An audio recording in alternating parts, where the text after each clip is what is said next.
the opportunity, or I can control just how I show up every day. And so I'm less worried about so many different things than what I was probably a year ago. Identity change, like how difficult is that to change your mindset? Yeah, it's I mean, I don't know how much you guys need me to preach today, but it's one of those things that, like, my foundation is set in who I am in Christ. And so I get the opportunity to come in here and say that I'm a child of God just because of what Jesus did for me. And so now, like, that's what matters to me here today. And so I'm going to make shots, miss shots, turn the ball over. I'm going to guard and sometimes not get stops, but ultimately my identity doesn't change. This time last year, there's 10 new guys. Does this feel more like year two for you guys with the core group of veterans coming back? Yeah, I think having Bam, Tommy, Jake, I don't want to keep naming names because I'll miss somebody, but it's one of those things that we have a good group that I think last year with so many new guys, we looked to coaches, but then after like looking at a guy like Ty and Dre, we weren't really sure exactly like what the culture was like, but now that we've had an established culture already coming back, it was easier to help the new guys understand. It was like seeing a couple of your team. I'm sorry, go ahead. You mentioned the new guys sometimes. What's impressed you about that group being the freshman or the transfer? Yeah, I didn't know most of the guys coming in, and so I'm really impressed by the skill of each of the guys. I'm impressed by their growth.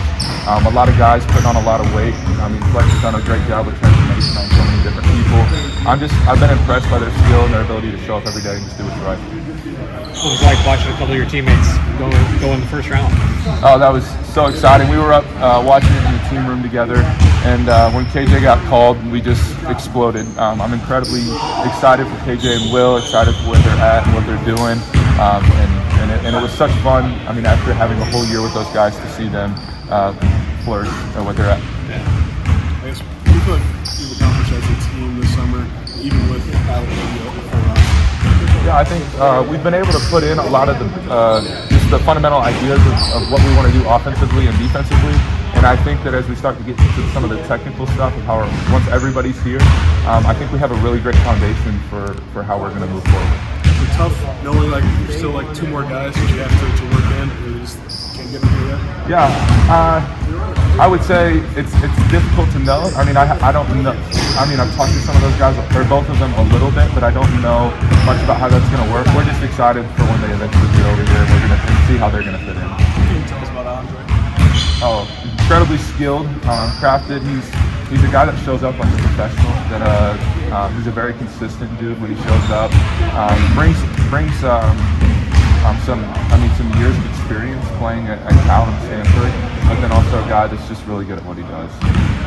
Have you been able to feel Bam's presence already kind of this summer and how you guys want to establish things? Yeah, Bam's been one of the big leaders in our culture about how we're going to show up with a presence offensively and defensively, and then even just with a working mindset. And so Bam's been great with continuing to lead us. I mean, a guy that's had a bunch of years of experience in college basketball now and just taking on that leadership role. Tommy mentioned his honesty with everybody. How does that help you, just knowing that you're going to get straight from Bam all the time? Yeah, with Bam, he's been great with, like, when people are slacking, just calling it what it is. That when we need to redirect the way that we're working, and when energy falls, he's one of those guys that's just going to say it how it is. And that's honestly, it can be tough love, but it's the way that it needs to be done. So it's been encouraging. Sorry, Ben.